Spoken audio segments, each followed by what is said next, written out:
else though they want to jump in.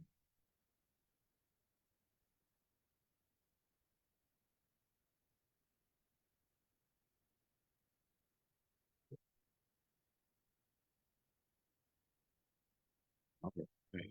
I think yep, we are completely live. I'm excited about tonight because I got the fam. I got the fam with me. We are together.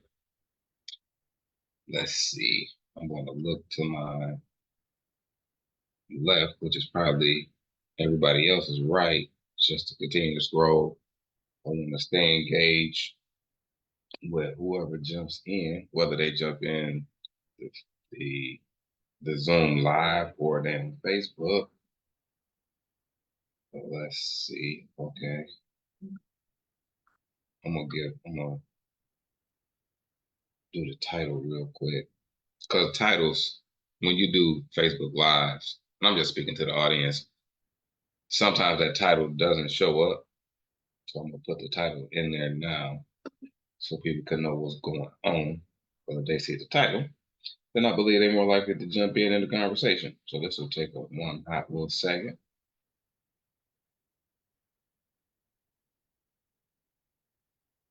And we're professional, but our facilitations and conversations are real. We're not trying to be perfect. Delete this page. I'm going to the whole cage page real quick.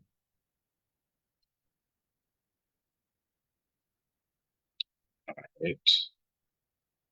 Doing the title. This is part 2 of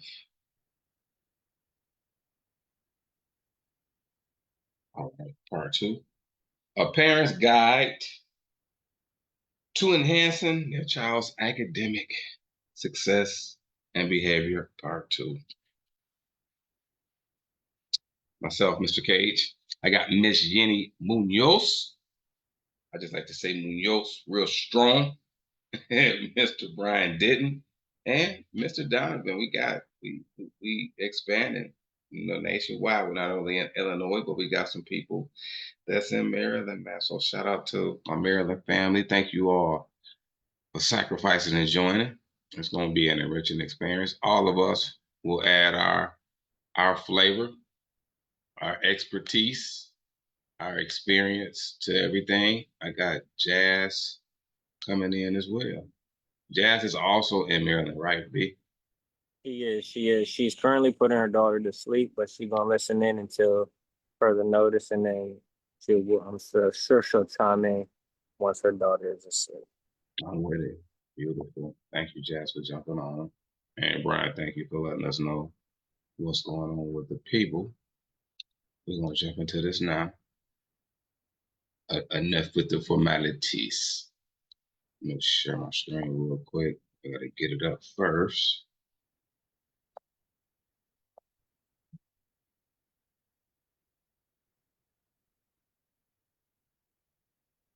Should be able to get it. Okay, here we go.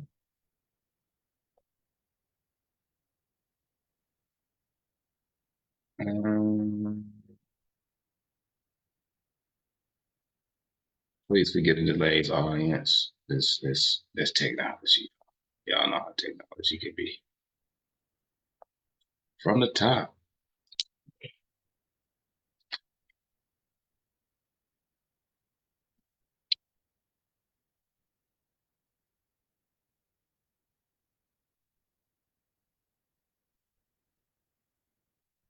All right, as you know the title, Bridge and Summer Gaps, a guide for parents to strengthen their child's academic resilience and positive behavior during the break. As Jenny and I was talking, the break is over.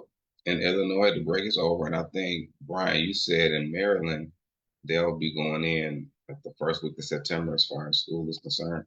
Yeah, 25th, and then September 1st. Okay. Anne Arundel County is the 25th, and then a couple surrounding counties are the following week, right after Labor Day. So for the most part, y'all, United States of America, summer break is over. It's a lot of back school events taking place, book bag, bonanza. I'm sure parents Some parents that I've spoken with, and even myself as a parent, is prep time. Some of our kids in Illinois go back this week, and then some go back next week. It's getting ready to change. So vacation for us, all of us as families, is pretty much over with, and back to business as usual. As an abstract summary, this interactive education and training session is going to explore the concepts of unconscious competence and its practical application in fostering children's learning and development to combat summer learning loss. Our kids lose most times from my professional standpoint in the summer because that loss of structure that the normal school year can bring. Our goal is to help parents gain insight into these four stages and highlight the importance of recognizing your child's I'm sorry, importance of recognizing and supporting your child's journey. So not only do we want to give you ideas, concepts, strategies, and methods to support your child's journey, whether they're elementary, middle school, or high school, we also want to add value to that for our parents abroad, not only in Illinois, not only in Maryland, but over the whole United States of America and even the world, especially as we stream on the net. So by understanding how these skills are developed and internalized, parents can adopt strategies that promote effective learning habits, enhance academic performance, and encourage positive behavior patterns during the summer break. Now, some of these behavior patterns, our kids gonna have to unlearn some stuff because they haven't been, in most cases during the summer, they're not in a structured environment in relation to school. There's going to be some behavior patterns that they're going to have to unlearn and they're going to have to adjust. And I like to do these type of talks because proper preparation prevents poor performance. Miss Yeni could probably speak to this.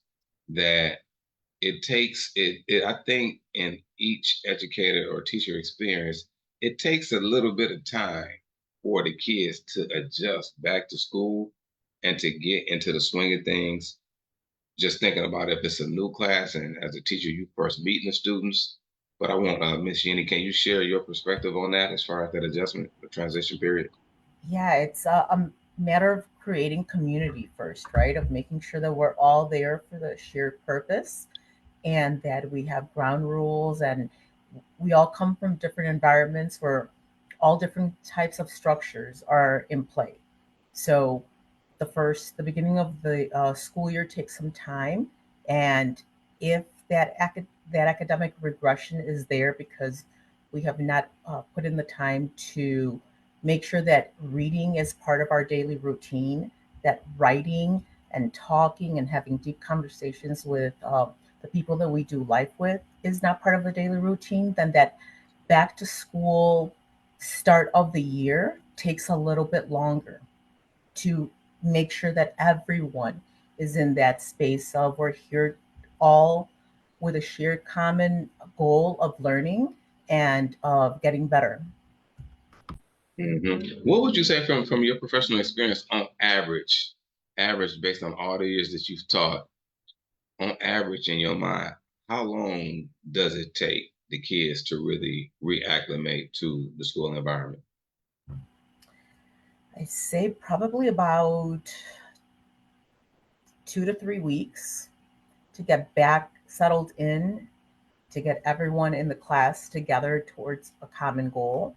But Mm-hmm. honestly, it depends. It depends on what structures they come from and what services are also needed because our classrooms are diverse classrooms with all students um, being serviced. So just because one child has had that structure doesn't mean that everyone in the classroom has had comes from that same experience and that same structure.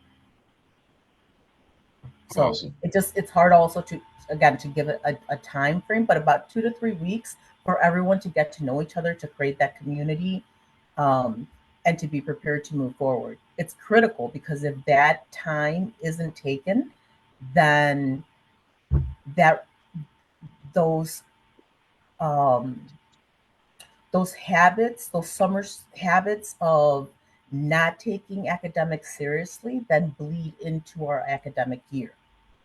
right? Because we got Mm. to understand the difference between our summer mind, where we're applying what we've learned in the classroom at our own pace and in our own environments, and then our academic time, the time in the classroom to learn to hone in, to then again take that break and then be able to apply it in our everyday lives during prolonged periods of extended time alone without an adult guiding us.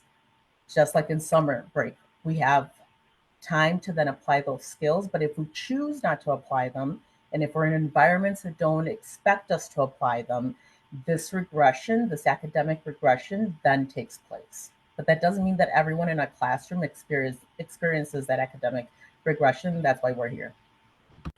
Awesome. Thank you for sharing that. So for people who may not know what when we speak of regression, we're gonna put it in context of education. It refers to the loss of academic skills and knowledge that often occurs during extended breaks, such as summer vacation.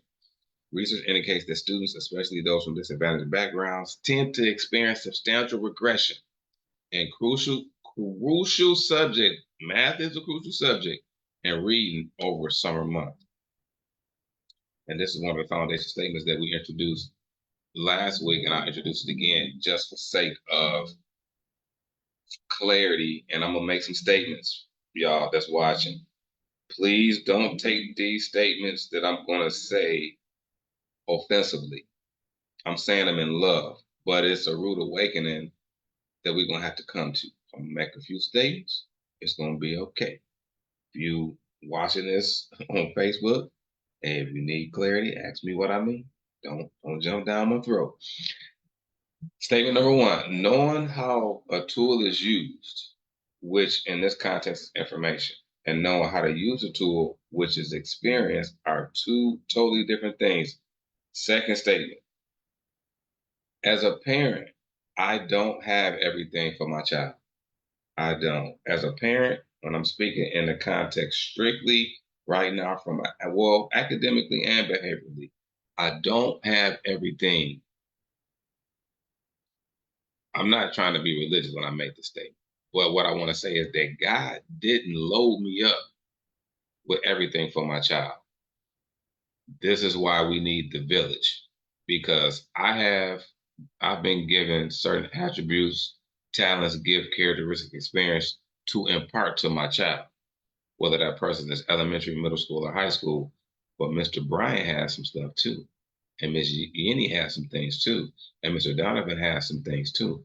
And so what I'm saying for parents is that I don't know if we've come to that understanding that we have to be intentional about putting our kids in different environments. And what I mean is around different people who have experiences, education, skill set, wisdom, and understanding that I don't have. And it's okay. I come from the 90s era where I rode my bike in the neighborhood. Everybody knew everybody.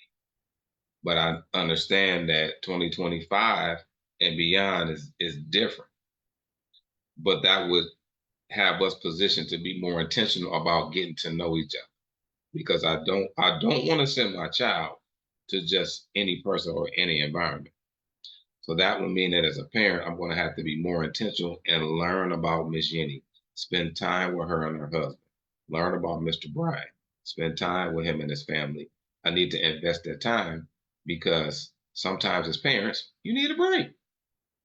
You need a break. Hey, I'll see you in 2 days. I'll see you later. And so, even sometimes as a teacher, and Miss Yenny can speak to this. When I do teach every day and winter break is coming, I love y'all. But in the relationship, everybody need a break. And what I'm trying to convey to parents is the importance of a virtual meeting such as this or any other meeting that takes place during the school year with your educators, with your administrators. If your school district is offering those type of services and programs, we have to prioritize. I understand that we work a 9 to 5. We work hard for our kids, but it can't just be the financial aspect of giving into them. It has to be the mental aspect. It has to be a spiritual aspect. It also has to be a social and emotional aspect. If we're going to build the holistic child, as we say, it's just not loaded up in behavior, academics. It's loaded in all different phases of life. Yes, ma'am. I was going to add that it's part of getting them ready for the world, right? So participating in programs like ours allow your child to develop the communication skills, the fluency, the critical thinking skills, the ability to self-regulate, to learn about self-regulation, and to understand when those breaks are needed. In our academic school year, we have those breaks already embedded, right? There's summer break, there is winter break, then there is spring break. But those are also breaks that we need to take in our daily learning. And part of coming to programs like ours allow your child to be able to self-regulate and to do this on their own without Mhm. adults guiding them to do it all the time, because it's a gradual release. We model it, we teach it, and then our learners can then go and apply it in daily living. Thank you much. In Potential, which is our signature program, teaching kids to think before they do, we do an exercise called pop bottles. And pop bottles is basically you grab a squirt or a 7 Up, and then you shake the pop bottle up, real tough, and then you abruptly just take the top off. And what's going to happen? The pops are going to explode and go everywhere. In the same experiment, if you take the squirt and the 7 Up and you shake it up and then you ease it off, it's not going to explode because the pressure is being eased and relieved gradually. Miss Jenny, when you were saying that, that's popped in my mind visually that, those breaks are needed, as you spoke of. Right. And sometimes because we haven't given our children the opportunities to develop those skills, they're in classrooms and behaviors pop up and frustrations come up that then end up being having natural consequences, when the reality is that we can teach our kids to create those breaks for themselves. But sometimes they need more. School is not, school's there to teach us academics.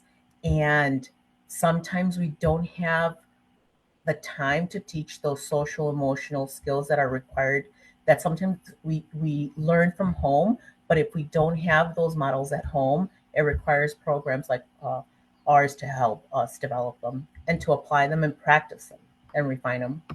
Yes, ma'am. And the people who are watching this live or in what do I like to say? In our past and our past is their future. I want you all to engage and type these 2 words if you can. Because as Ms. Guinea was talking, the 2 words popped in my mind: explicitly and implicitly. Explicitly and implicitly. You don't got to type, but we just have to look it up on how to spell it. Because I ain't going to spell it out for you just for sake of time. I would say this to her point that during a traditional school setting, from an academic standpoint, we don't necessarily have the time to teach those skills explicitly, but your child is learning them explicitly. What does that mean? We learn without knowing that we learn. So sometimes we'll put something on the board, we'll have a projector, or we'll have a worksheet where there's going to be instruction. And then if y'all got questions, got to bring clarity. This is how you do it. We got 20 to 30 minutes to work on this exercise. I'm gonna check on you in the 15-minute mark. Those are very explicit instructions that we follow to make sure that the young person has comprehension of the academic concept and what we expect from them concerning the assignment. That's explicit, but there are implicit things that's being taught, and we have to be very conscious and careful as teachers, as educators, as mentors and facilitators to make sure that we giving off the right energy. But I love that point, but I wanted to add to it as we build. So let's take some time and do a check in. Each person, can check in. Miss Yenny, Donovan, if he can, Jazz, if she's still here, and Brian.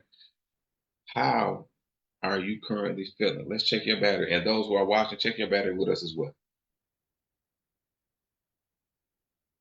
Whoever want to go first, the floor is. I ain't gonna hold you. I'm lit. I'm feeling great. Okay. I feel excited. I tell y'all that. I feel so excited. If Okay. I'm being completely honest on this beautiful evening. Beautiful. You all sides. So, Miss No, Jenny, how you feel? I feel I feel okay. I've Mhm. had a busy week, a lot of things happening in my life, a lot of moving parts in the beginning of the school year. But I feel good that I've been able to break little things into little tasks to be able to feel like everything is manageable and I'm not in that struggling or that kind of phase. So yeah, feeling good. Mhm. Beautiful. And I would say I'm feeling good as well. But this is a setup. This is setup. Now, every time we facilitate potential, our goal is to always start the session. How are you feeling? And even when I taught every day, when I went into a classroom, my first question to them is, even if I had started talking, Miss Jenny, and went right into it, I'd be like, hold on, y'all, I'm sorry. Man, how y'all feeling today? I said, I forgot, forgive me. Parents, educators, kids appreciate that. They appreciate when you, how y'all feeling today? And then I would even ask them, y'all share something with me about y'all day that you can't share. They're like, what? Yeah, three people, let's share out real fast. Something that you can share to school appropriate. Those kids, and they would share. And then we would transition into the lesson. See those 2, 3 minutes, 5 minutes, they make a difference to kids. It makes the ground it softens the ground. Because if you sowing a seed, which from us it can be wisdom, to them it can be knowledge. But if the ground is hard, then you got a young person in there, they're physically present, but mentally they're in Hawaii or in Las Vegas or on Instagram. The imagination is being taken various places. But I want to read this in concert with our exercise that we just went through. Encourage your child to go beyond the simple response of good when asked how they're feeling. It is important to provide them with a broader vocabulary to better express their true emotions. It's entirely normal for them to not feel okay sometimes, but we should teach them how to communicate their feelings objectively. And I know Miss Jenny has experienced this. I know Brian has experienced this. I know parents that are watching, educators, whether you're a superintendent, principal, assistant principal, whatever your position may be. All of our kids, when we ask them, how was your day today? Most of them are going to say good. And the exercise that we put in place to challenge them is you can say any word but good. And if whatever word that you say, I want you to associate an experience that you had throughout the day. And then we can help them and guide them through that. But when we speak about emotions, we got to be able to provide our children a better vocabulary. Well, I want to say better. I want to say a more effective vocabulary as far as expanding the vocabulary. We got to get them past good. I don't like when Brian said lit. If I'm in a classroom and a student says lit, that's okay because that's the language that person associates with the most. Then I may ask them, well, what does lit mean? And then they'll give me the term. Then I'll connect a vocabulary term associated with lit to expand their vocabulary. So as my vocabulary is expanding in an urban standpoint, we can expand their vocabulary in a practical professional English standpoint as well.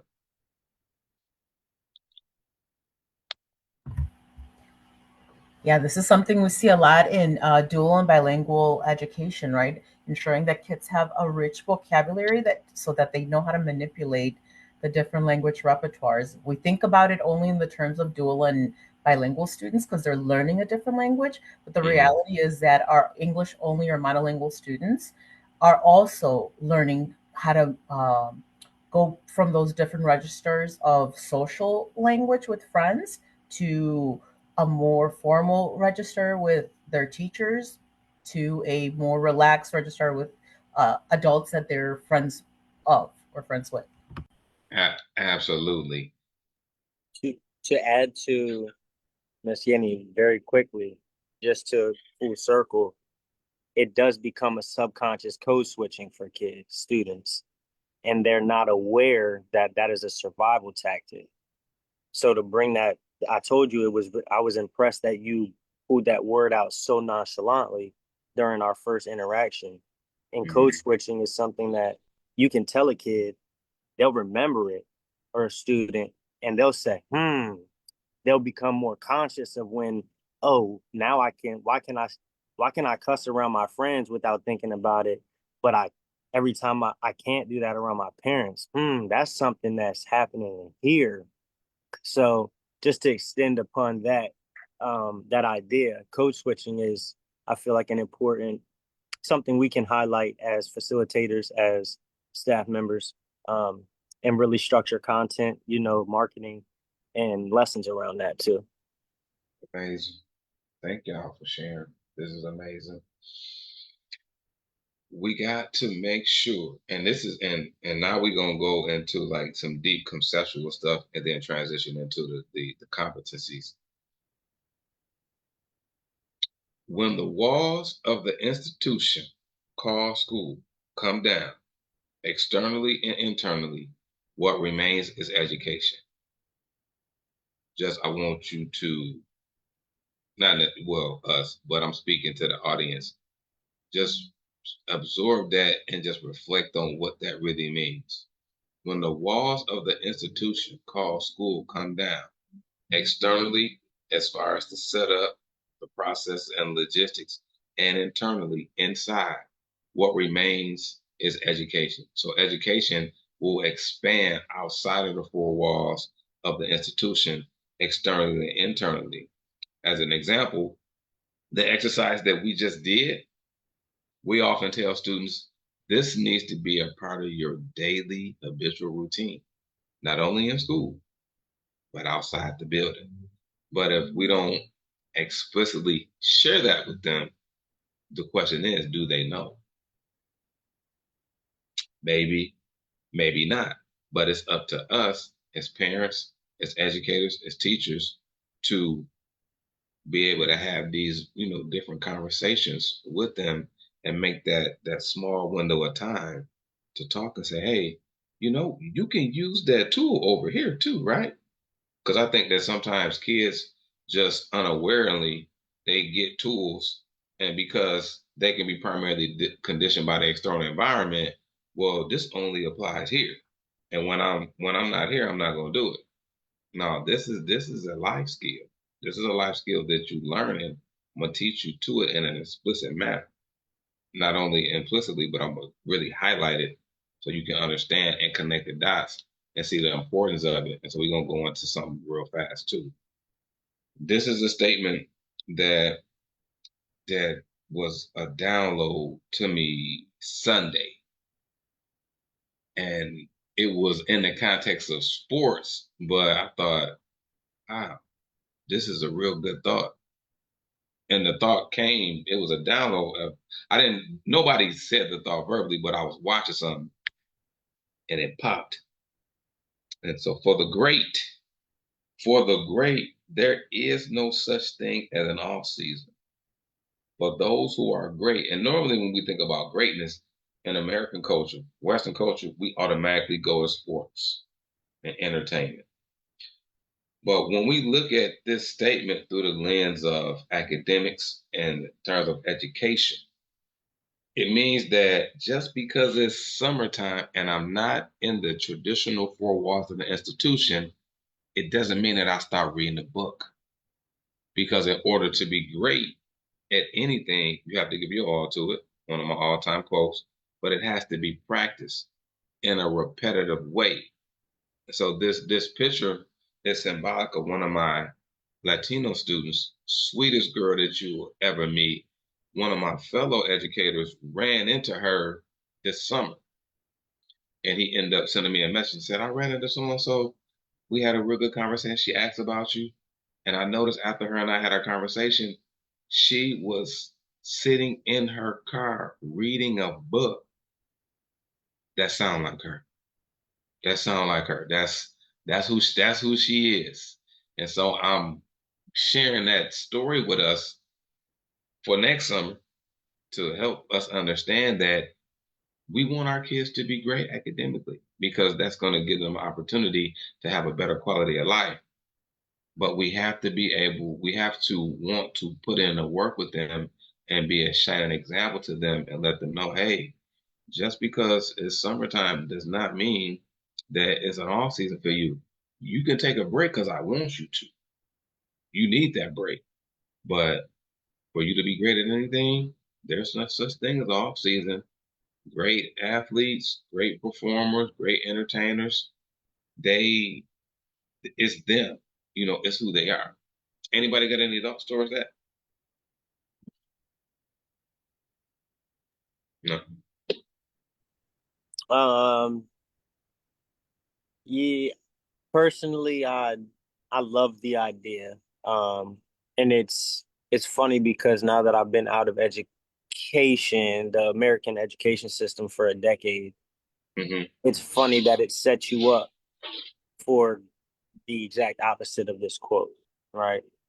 But that's just the framework that's the scheduling of it essentially. It sets you up for an off season. But I do love the idea that even like you said, it's an athletic it comes with athletic implications, but it is a life uh principle essentially that there is no off season and like the sun don't take off season. So appreciate the quote. Yeah. And I So think if, keep Go ahead. sorry, I'm sorry. um, I was going to say, I think it goes in line with what you were saying, being out of the educational system, right? A lot of us have treated education like it's a chore, like it's a job, without realizing that when we talk about education in those terms, our children, our youth are listening, and they're getting the idea that it's something that you shouldn't do in your off hours. It's not something that you should be applying. It's only limited to that building and that place with those people. When the reality is that no, education is actually supposed to be presented to you in that building with those people, and then you're supposed to go and apply it, and that's where you get your grade.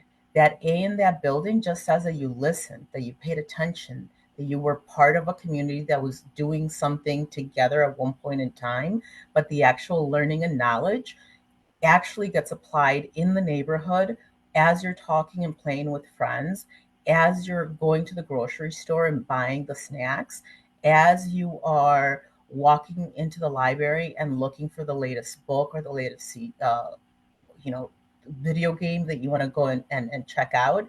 Hmm. That's where that education gets that A.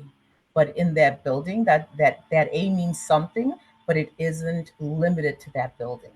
We have to get out of that mentality that it's a chore we have to do. It's not. It's a chore if we want to live a life that doesn't allow us much opportunity. But if we want a life that is rich and that is rich in opportunity, then we need to stop thinking that our life, like you said, Brian, has a certain time period because the sun doesn't. So our daily life doesn't either. It's just that been made to believe that education only fits one little square. Absolutely. What we're doing is remember the title, Bridging the Gap. A parent's guide to enhancing their child's academic success and behavior. So this is the gap that we're bridging. So what I'm hearing us saying is that our mindsets as a community has to change as it relates to academics and education. If we want our kids to be positioned to have a better quality of life in all areas of life, we have to be demonstrators of that. So if I'm expecting my son or daughter to read, then I need to be able to read that with them, hour, 2 hours, whatever it may be. But we got to be those examples, to our children. So this other thought was that boredom with school is prevalent among students of all socio-economic backgrounds. I learned that this summer just in conversation with a principal, and I asked the principal, "What problem you in a?" Basically, I told him that you are in a where you at. It's income there. It's income on a larger scale. I was like, "What problems did you have with these kids?" He said, "Relevance." Said they don't. Some of them don't understand why they're here. I was like, wow. Because to them, they have what they need and what they want materially. But why am I at school? I live in a big house already. And I thought to myself, that sounds good. So it brought me to that thought that no matter if the population of the people, the students are classified as low income, mid or high, that the one common denominator that is similar is they they're bored. And I'm not saying all kids are bored, but I'm saying that many of them are. They may not have a teacher like Miss Jenny in their classroom that can really they can get life from, and she can connect the dots with them. I can't really say that, and there's no disrespect to anybody that may be a teacher, but the reality is, it is what it is. So this is one piece that we can discuss and use to bridge that gap to make sure that our kids, no matter what age they are, they're not necessarily bored in the classroom. Now, from my experience working with younger kids, like that third grade, the elementary kids, they normally popping like popcorn. But as you transition into high school, they get kind of eighth grade, high school is kind of it can it can change the enthusiasm level. So unlocking relevance, bridging school to your future students. Have you ever found yourself asking yourself this question? Why do I have to learn this? You are not alone. Many of us, we struggle to see how subjects like math and English relate to our daily lives. And this disconnect can lead to boredom, a lack of motivation, and even behavior issues in the classroom. Normally, if a student is bored, that person can be bored because they're not connecting with the material, or they can be bored because they reached a degree of mastery from a comprehensive standpoint with the material. Sometimes it's going to produce behavior issues. Unless that person is an avid reader, I've seen a person get the work done and just read a book. And then I've seen a person get the work done and then give us more work in terms of their behavior. So it's case by case scenario. But our goal is to help you connect the dots. And we talked about this last week, and I'll touch on it a little bit more. But it's important that we help students identify dreams that come from them and not from us. I'm going to repeat that it's important to help students discover because the dream is already embedded in them. Discover means to uncover. It's connected to the word apocalypse or revelation. Uncover to discover that dream that's already in you. A series of questions can do it. Different environments can do it. You bring in guest speakers. As many facets that we can use or aspects that we can use to help them stir it up. And so once that dream is discovered, now we can connect it to your daily life and you can see the value of this math, of this science, of this English, of this ELA, of this even GEM. We can help them understand that this is connected to your livelihood after you leave this building, whether it be junior high or high school. So I want to transition real fast and get out of here. I want to get out of this section. So I'm going to read these last two and then get elaboration from the team. For some students, school may dampen their enthusiasm for learning. The motivation for education should transcend merely earning a degree and foster a sincere passion for experiential knowledge. As adults, and I'll survey the adults that's watching this, think about your life and think about people that you have observed that were adults that decided to go back to school. They went to earn a degree in most cases to position themselves for a better quality of life financially. That incentive for our kids can be devastating because what I've seen happen is that they'll go to school, they'll get a degree, they'll get a certification, whatever the post-secondary move is, and then after that goal is achieved,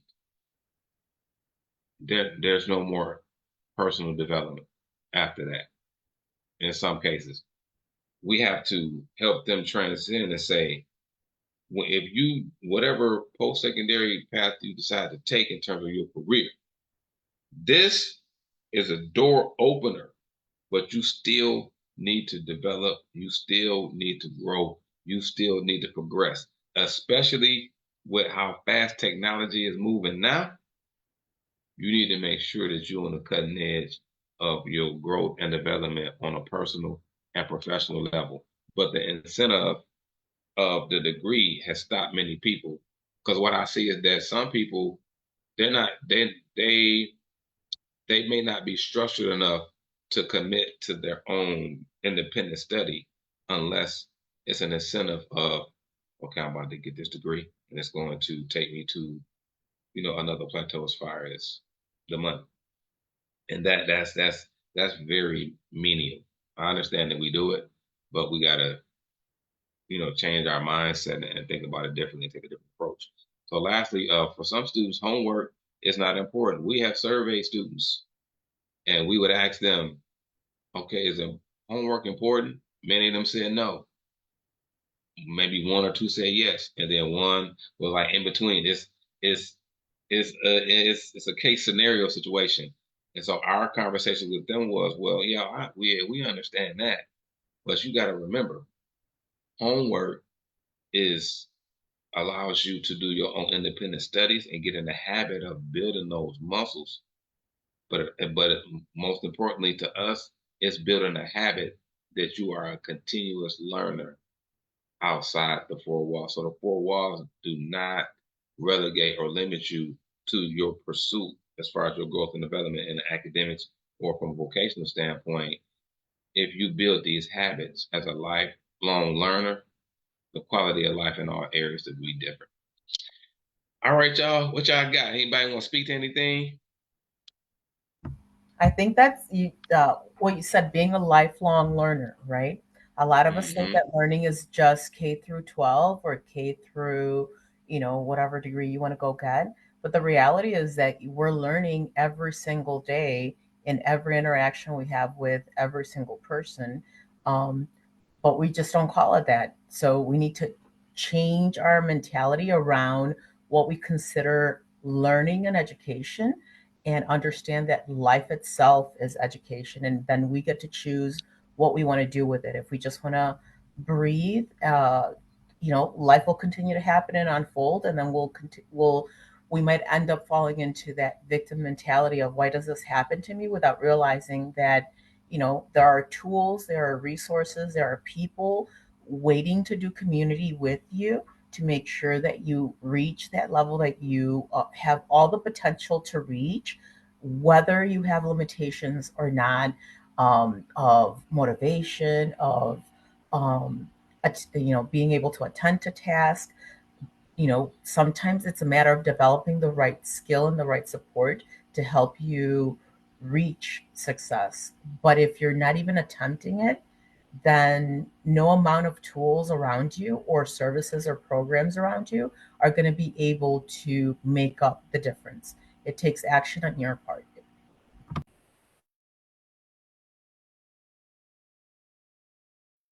Absolutely, absolutely. Thank you for that.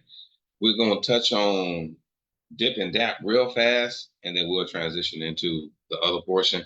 But this was something that was added to, and so I'm gonna give a little bit of clarity on this. We talked about dip and dap last week. Dip is dreams, inspiration, plan, execution as well, and then dap is dreams, aspirations, plan, execution. I wanted to give a real understanding of inspiration versus aspiration from an etymology standpoint. And this is from my great teacher. Stephen Moffat. And this quote is, aspiration produces fantasy and inspiration produces focus. Why?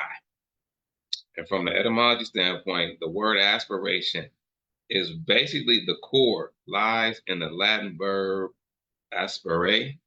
I know my etymology expert, Brian, know how to pronounce this, but it combines add to and to breathe. And so basically in Latin, it has literal meanings related to breathing and blowing. It also has a figurative sense of being favorable, assistant, or striving. So what I saw about aspiration as I did my etymology study was that it's to blow upon. So it's basically I'm blowing on you.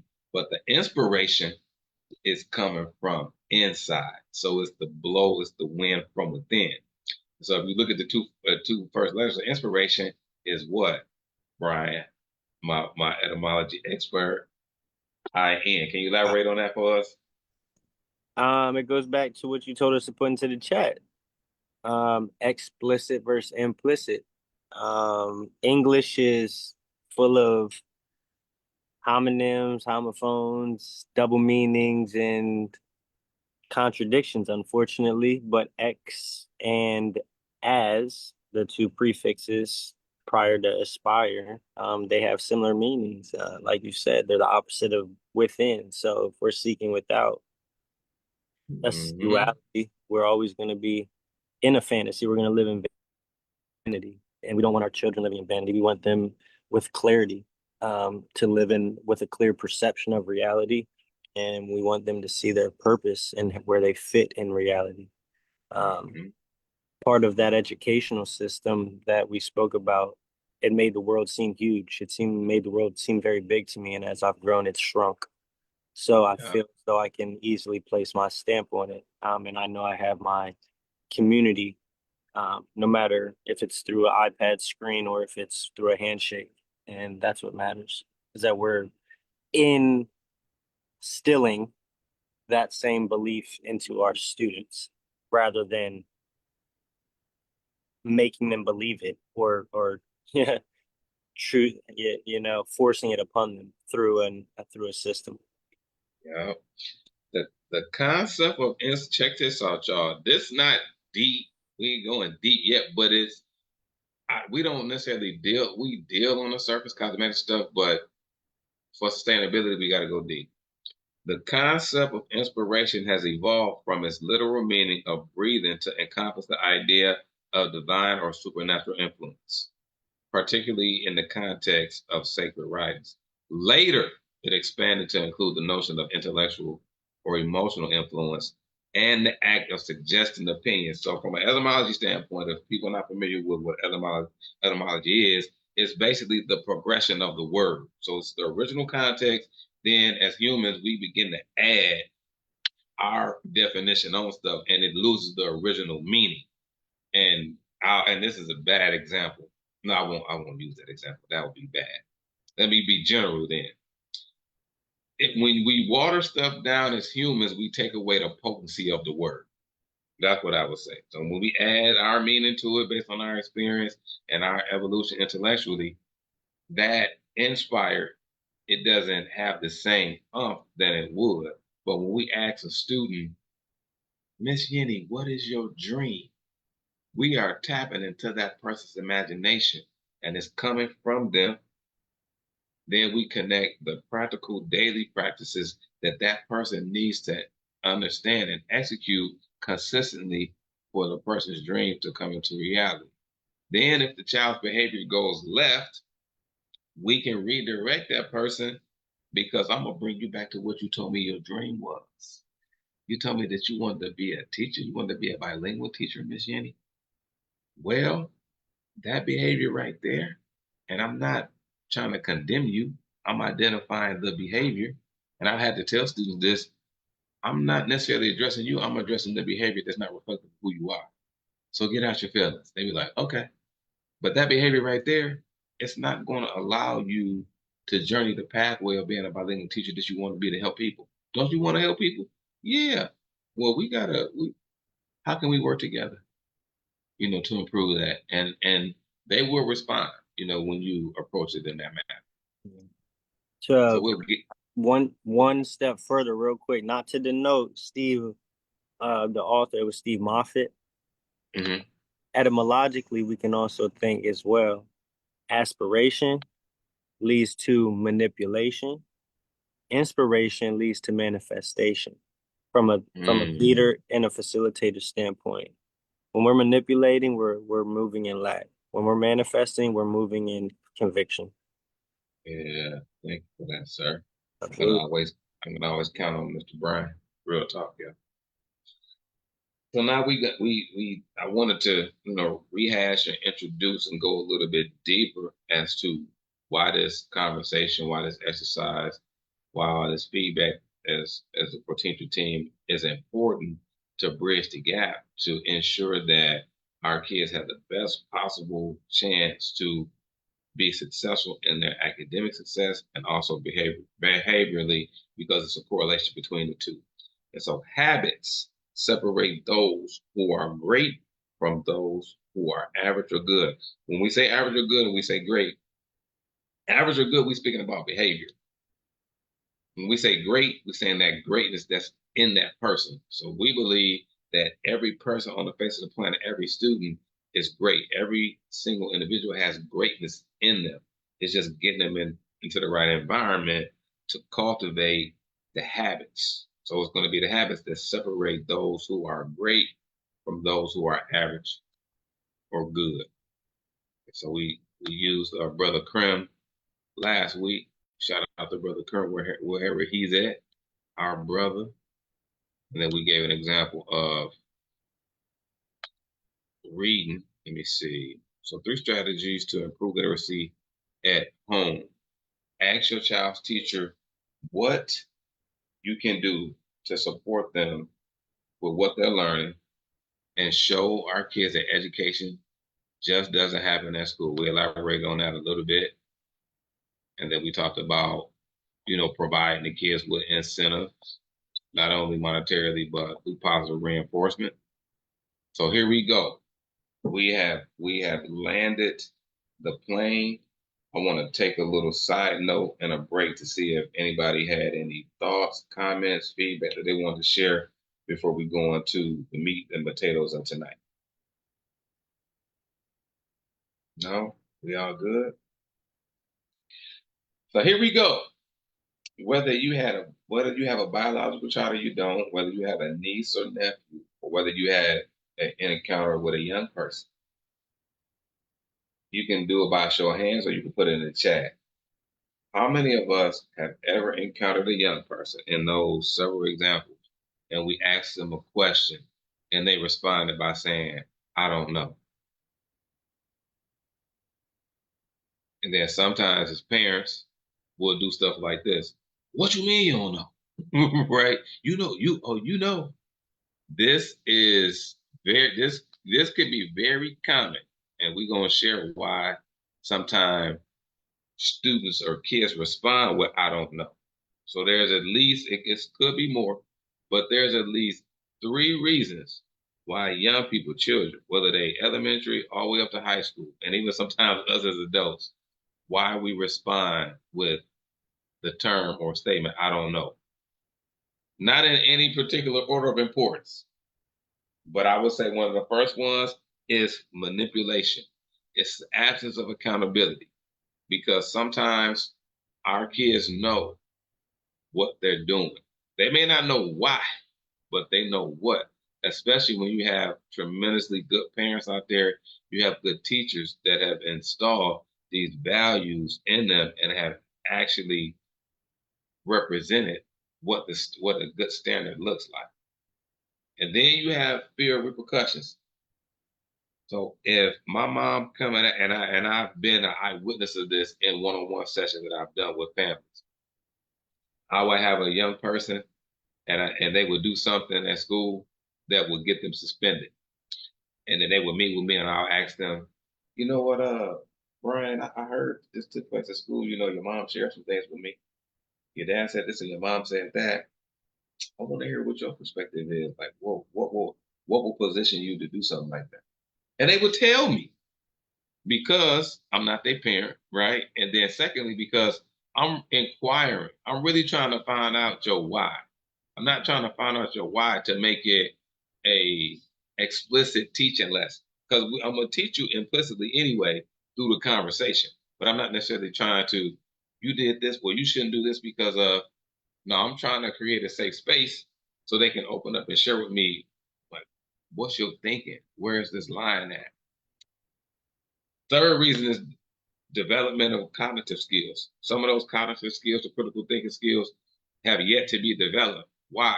Because they're not in a position or an environment, or there may be a lack of intentionality to help them develop the cognitive skills, the critical thinking skills, to really think, why would I make that statement? Why would I use profanity in a setting that is not appropriate for them? And then lastly, habits, practices. Sometimes people operate on autopilot. We'll talk about competency in a second. We move. I give it. Can y'all clap real quick? I have a tremendous example this year with the team, and then I want to see. I want to pick y'all brain and see what have you had. What has been your experience with any of these four, or if you had one you want to add to the list. This is what keywords for people that's watching this. As a man of faith, nothing ever happens to me.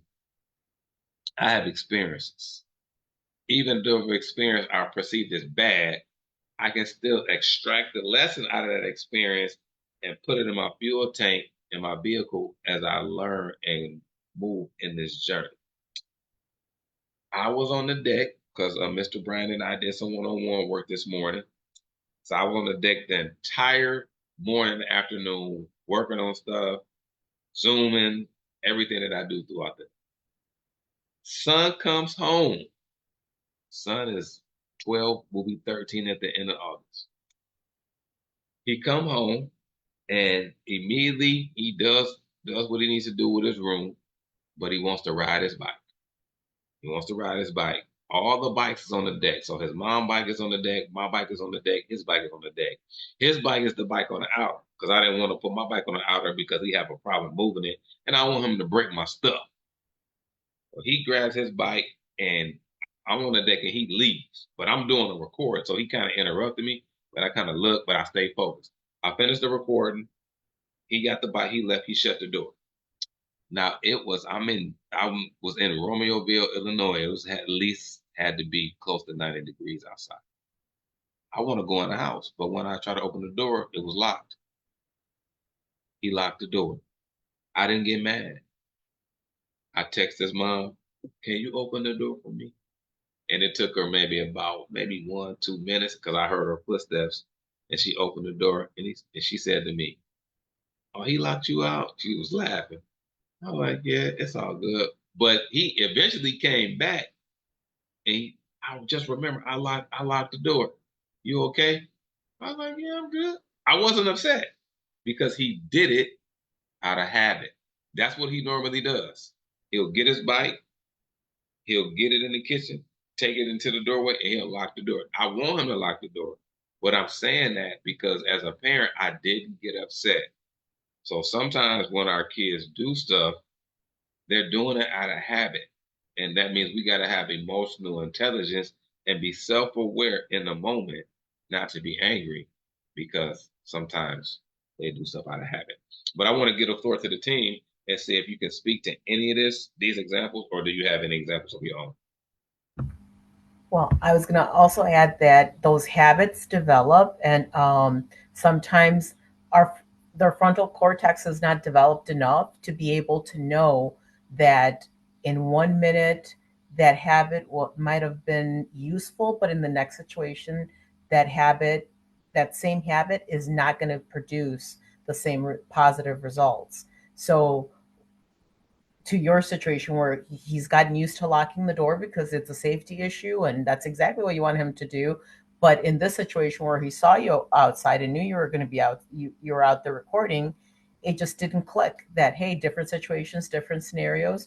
And as adults, we get busy in our day to day, right? Life is busy. The systems are meant to keep us busy. And some of us are just surviving. Some of us are making use of our local food pantries, our, our resources. So to have sometimes the patience to have that social emotional maturity to realize, oh, this is, someone whose brain is still developing, even though they might look 18, even though they might be, 22, because your frontal lobe doesn't fully develop until you're 25. So being able to understand how we develop helps expand on that. I don't know yet what, and then expanding on that, I don't know. Because yeah, for some people, I don't know is their go-to answer, because our society has made it an okay answer, right? The minute you say I don't know, we move on to the next person, or we answer for you, but we don't wait to ask you to expand on that. I don't know. Is it I don't know, like you said, out of fear? Is it I don't know because it's going to take time to answer, and I don't have the time, and I don't like talking to people? What is that I don't know about? But that we only get to know what that I don't know is about in community and in relationship and in creating a village. And that's what we want, all youth to have, to be able to then become productive members of society. Adding on to that, I also, I agree with everything you said. I think it's, important to realize as well as habits are pretty much, they're just patterns, right? And so that being said, everything is a pattern. And like you said, it's just discerning what patterns we're using and the time and place. And, that just comes with experience. Like, I don't think your son, if he sees you out there doing it again, I don't think he'll lock the door on you just based on, the experience of last time. And I'm not sure if you had a conversation with him on it, but yeah.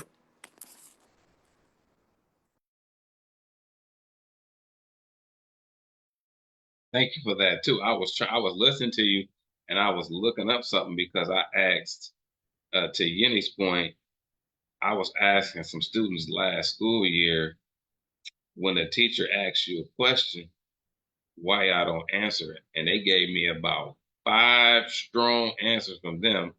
I can't find it, but I was looking up that in reference to us striking, or not striking, but bringing the conversation where we can talk it out, where we can explain, and that'll help us develop that prefrontal, because it's going to come through just natural, chronological aging, but also intentional effort as far as building the muscle of critical thinking.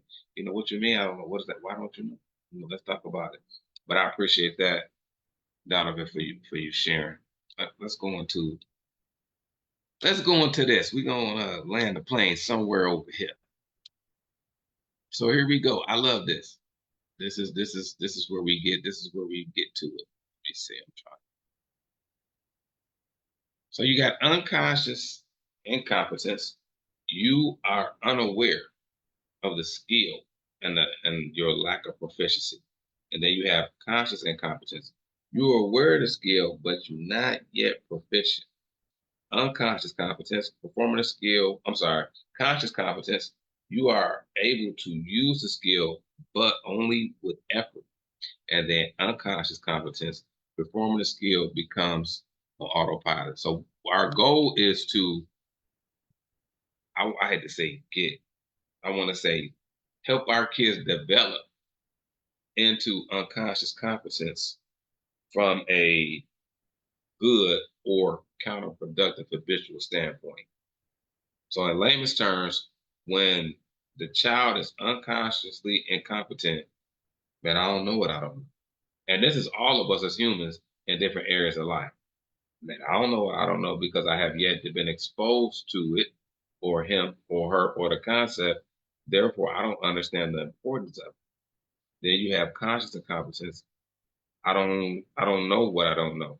Well, that might be a typo, but we'll just bypass that for now. Conscious competence, I know what I don't know. And then unconscious competence, man, I know what I know. But just to keep it as in simplistic form, focusing on the conscious competence is basically we are on, I'm sorry, unconscious competence, we are on autopilot. And oftentimes when our young people, when they say, I don't know, In some aspects, it's because they operate on autopilot. Those habitual behavior patterns, as I've been mentioned, has become so ingrained in their systems. Can somebody type system for us in the chat or in our chat or in the Facebook space? I want to share something on beliefs. Well, systems. I want to read something. I wish I could share it on my screen, but I'll read it as quickly as I can. So we're focusing on the unconscious competence in terms of behavior with our young people. Thank you for sharing that in the chat. It says, how beliefs are created. And this is a reference point from Life Skills Academy. I took a class to become a certified life coach. And this module, I think it might have been like module 3, but it was profound. It says, throughout our lives, we collect facts as evidence that legitimizes our beliefs, which then become more deeply ingrained in our systems. Repetitive patterns of thinking and holding on to the same expectations eventually transform opinions into beliefs. In the early stages, beliefs tend to be flexible, but over time, they become rigid and inflexible. Finally, there reaches a point whereby beliefs become so strong that despite repeated evidence to the contrary, we are no longer to consider a fresh perspective. For clarification purposes, that could be many of us, but that doesn't have to be us. But just keeping it in context, basically in summary, when I was a shorty and I was young, hey, I'm flexible, hey. But then as I get older from a chronological standpoint, I had these experiences and I have interpretation of experiences. I can be very rigid and habitual in my approach. Go ahead, Mr. B. I see you. What you got? No, I'm laughing at you. It's just when you said flexible, it was in like I visualized it physically, and then you say you got rigid. So and then you use chronologically. So it just no, it is what it is. That's life as we know it. And it really makes my heart rejoice knowing that we can be a group of high level thinkers communicating spiritual changes that are happening in the world. Um, that we agree to be here upon. It's a beautiful thing. Um, to clarify for anybody that is still not that you haven't explained the 4 stages of competence, but a very Mm-hmm. practical example and yeah, example even that you mentioned last time would be driving the car. We've all learned to drive a car. You get in the car, you're scared, you don't know what the two pedals are, the difference, you don't know how to shift. And then 2, 3 weeks later, okay, I know my blinkers, but I'm still scared to pull out in traffic. I know what I'm doing. Da da da. Okay. Then we get to our conscious competence. You're able to use the skill, like you said, but with effort. I've experienced multiple things. I'm taking in new signs and things of that nature, but I got driving down. And then, like you said, all of a sudden you're driving home from work and you forgot that you even did it. So just a Mm-hmm. practical 4 step, 4 stages of mastery, 4 stages of competence. Just to Mm. quickly recap. To bridge the gap, I'm passionate enough. To bridge the gap for our kids academically and behaviorally, we have to help them develop into the stage of being unconscious competent. This skill is my lifestyle. I don't have to think about it anymore because I've seen the importance of it, the relevance of it in connection to why I'm in Ms. Guinea's class. So now I'm really going to pay attention because if something is relevant to me, I value that because she's helped me connect the dots. And now I'm in there, man. I'm coming to Ms. Guinea class. I'm ready. I'm ready to learn. I'm ready to learn the information. I'm ready to learn where this information goes. The individual has mastered the skill to the extent that it becomes second nature. I will challenge that, but I'm gonna leave it alone. We can go deeper, but I'm gonna leave it alone for now. They can perform the skill effortlessly without conscious thought, often multitasking without compromising the performance.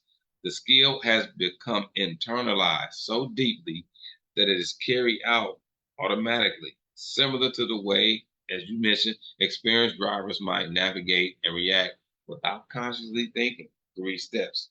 Decisions and actions related to the skill are made intuitively. And so autopilot basically means, in this kind of a vocabulary position, autopilot is acting without thinking about what you're doing. Usually because you have done it so many times before. If we have done something so many times before, we have transitioned from doing to being. I repeat, if we have done something so many times and it's become a habitual pattern, it's been integrated into our lifestyle, it has become our lifestyle, we have transitioned from doing to being. I always use myself as an example as a teacher. I don't have to, and I'm saying this in humility, but I'm saying this as an example. You can give me any piece of content and I'm going to be able to teach it because we live what we teach and we teach what we live. So I don't have to memorize the material. I can go over it, but because I have a real life association with it, the material is my life. So I'm speaking from a place of being, but I can give you the action steps on how to do it because it's who I am. And that's a depth that students can get to, but it's gonna have to, from my life experience to us, it's gonna have to manifest out their purpose. Will have to manifest out their purpose, and the dream is connected to that. I'm gonna sidebar a second, so I want to see what y'all thoughts are. When we practice. Okay, here we go. Fill in the blank for me, please. Practice makes what? Can you type in your responses? The Perfect. team perfect. Okay. Practice makes what? Practice makes what? Practice makes what? Practice makes what? Perfect. Practice makes what? Mastery. Yeah. I would go ahead, Mr. Yenny. No, I was going to say mastery. Yeah, I like mastery. Uh-huh. My viewpoint, I love all the perspectives. My viewpoint to you all is that practice makes permanent. So the more I practice something, and it can I can practice it. I would say because I'm relating to sports, but we can relate this to academics. You know, we can practice something the wrong way. We can practice, and it's going to become a habit in us. So the more we practice, the more ingrained that move, that action, that behavior, and even the thoughts that connected to the behavior become a part of us. Yep.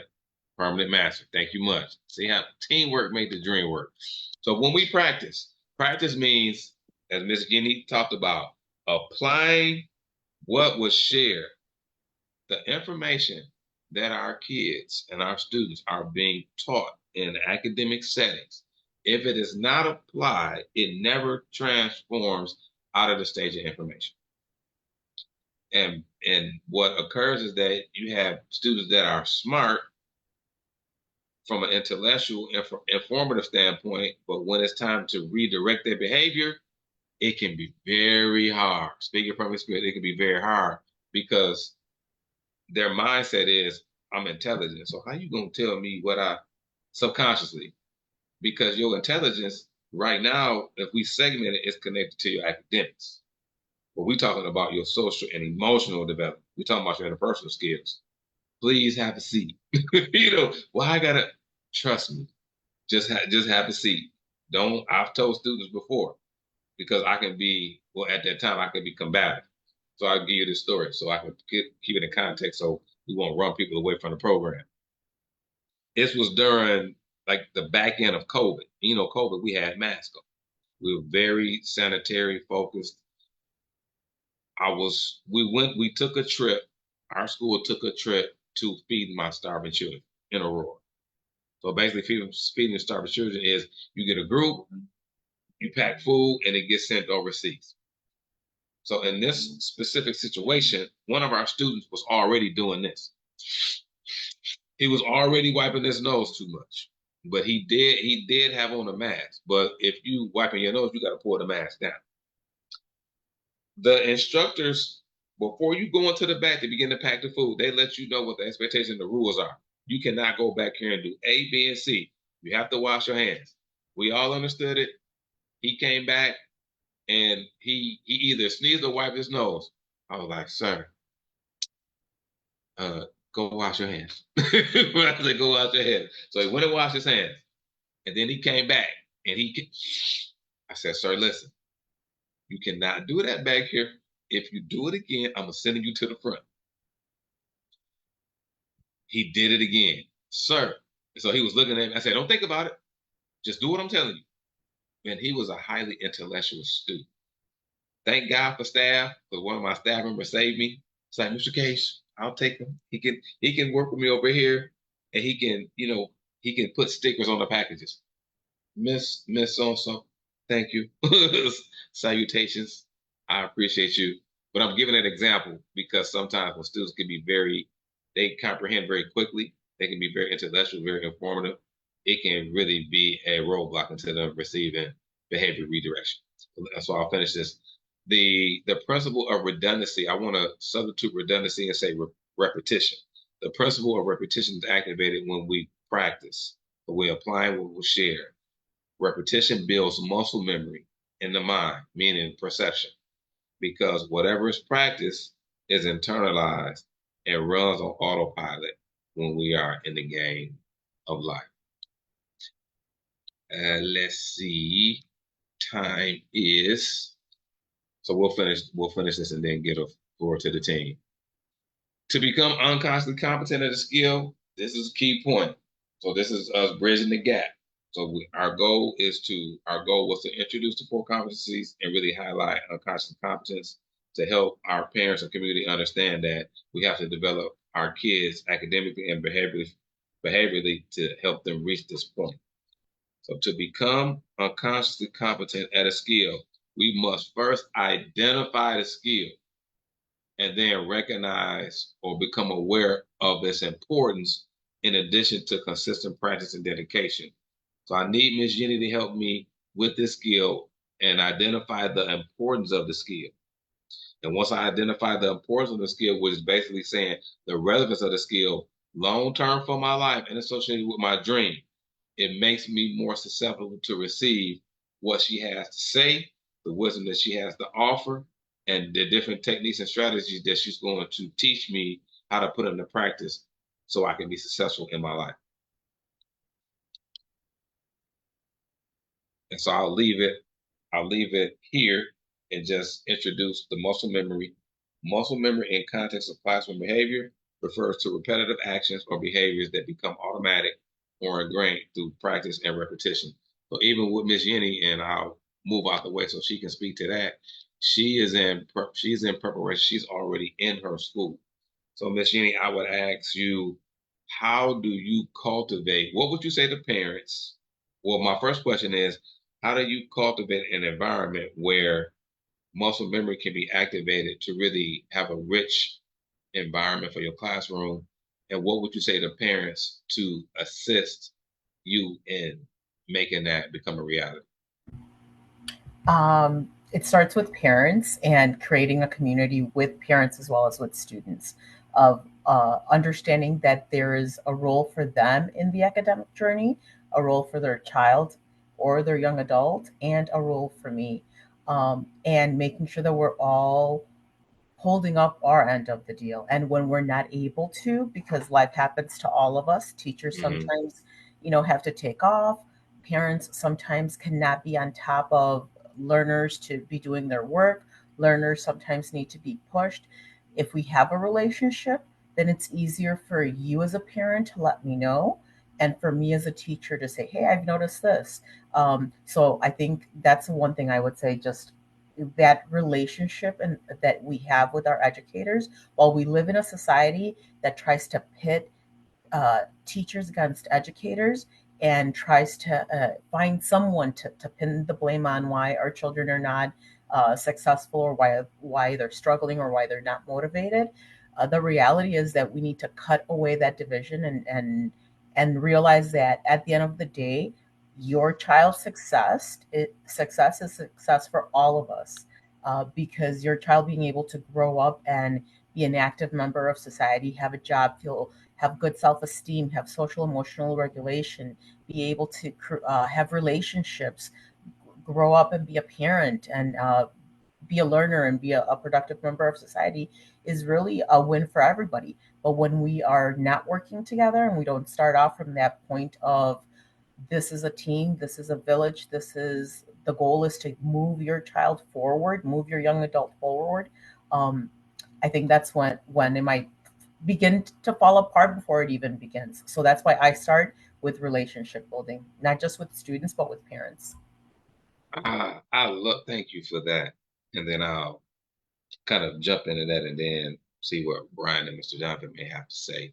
But this is what I would say to that, and that is a central point. We are a village. We are a team.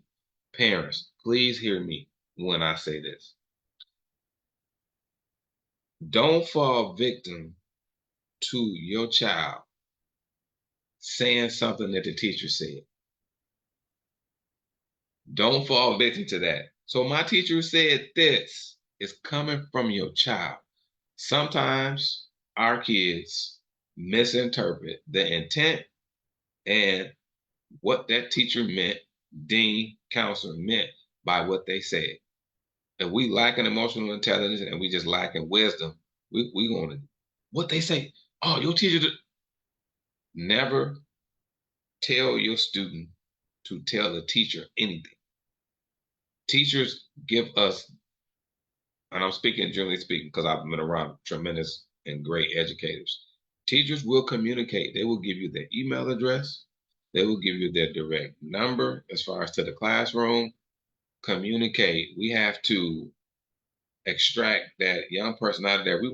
I want to hear my child out if there's some type of difficulties happening in the classroom setting. I want to hear them out, but I will dare not jump to a conclusion until I hear the other side of the story because sometimes our kids will play the divide and conquer game. They do it with husband and wives. Well, mom said I could do this, or dad said I can do this, and that's just the child operating in a space of manipulation. But we got to remember that we are in this together. Educators, deans, counselors, principals, assistant principals, parents, foster parents, grandparents, parent and grandchildren. We are in this together. So if the child is coming back and saying something that was said or what was done, it's up to us to listen to them, hear them out, not to come to a conclusion, but investigate according to I had a conversation with Brian. Brian's perspective was this. I'm only communicating with you because I want to get clarity on what took place because the goal is to resolve the conflict. So when we're resolving conflict, we are not attacking a person. We are attacking a problem. Brian, you had anything you wanted to share or Mr. Donovan as we wrap it up for tonight?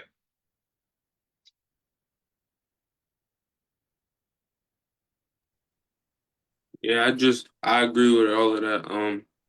Building onto that, I think it's very important that we make sure, you know, that relationship is built with the students as well. I think students, I mean, speaking from my experience in school and whatnot, I felt it was a lot easier to learn when I felt I could trust who was trying to teach me.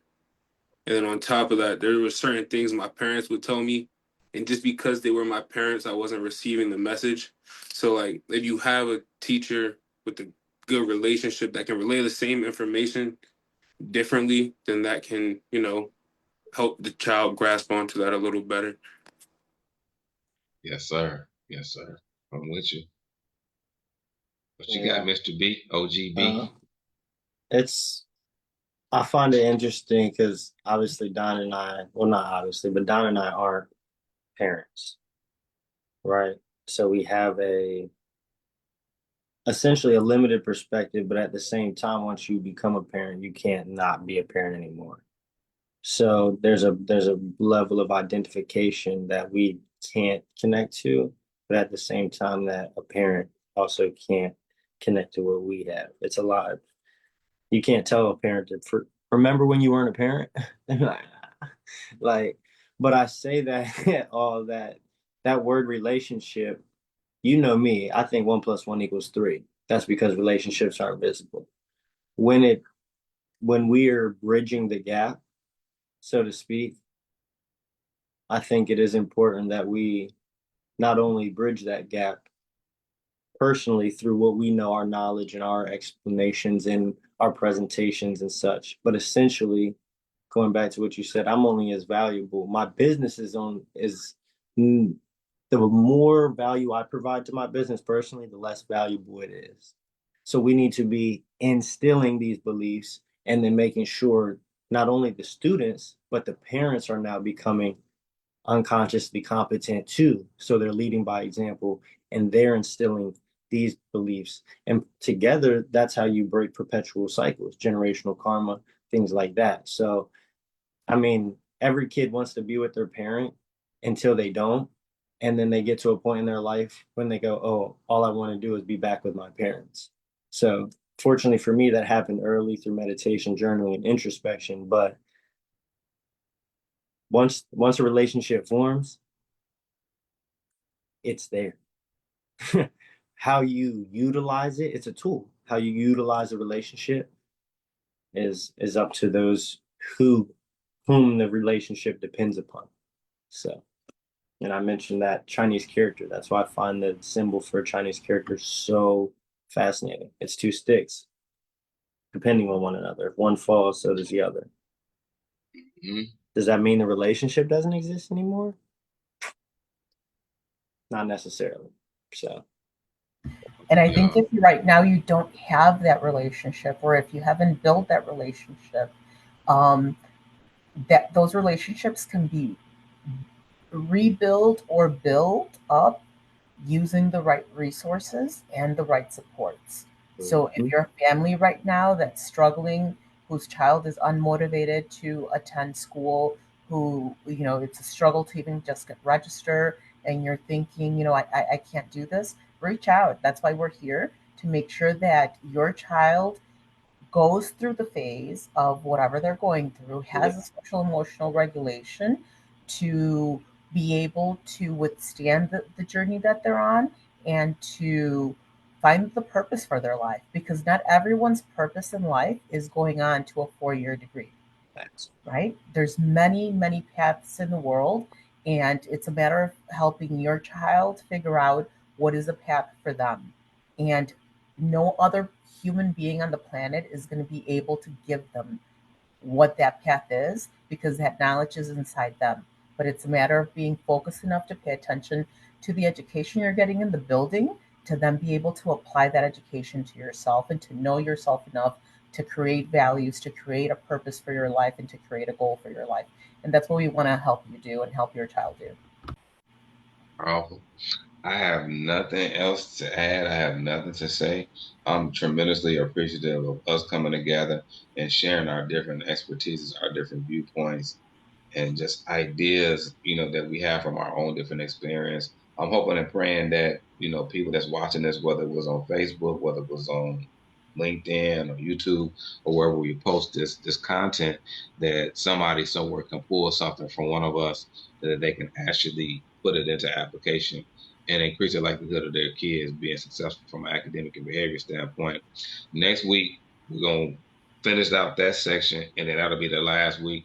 We're going to give some practical tools, some stuff that you can print out and use to help you support your child in this 2025-2026 school year. We got some good tools. These are tools that a few of the tools, well, I would say all of them, because I never give a tool that I don't know how to use. I always put tools to use. That's why they tools. But these are tools that I've used in my household and with sessions, in a middle school capacity. So they work. They work if you work them. But that'll finish us out next week, and then we'll see where it goes from there. I appreciate the potential team, all the expertise and experience that y'all added, all your different flavors. It's a whole tapestry of thought, that we shared to really enhance and improve our communities, whether we in Maryland, Illinois, all across the nation. That is our goal, is to help kids think before they do, but also support parents in that as well. So signing off, we appreciate you all. Till next week. See you soon. Have an awesome week. Shout out to all our educators. We're getting ready. We're getting ready to get it started, man. It's going to be a journey. So we're looking for an exciting but productive 2025 and 2026 school. Oh, Yeah, it is. Peace and blessings, world. Yes, yep. yes. Y'all have a great night.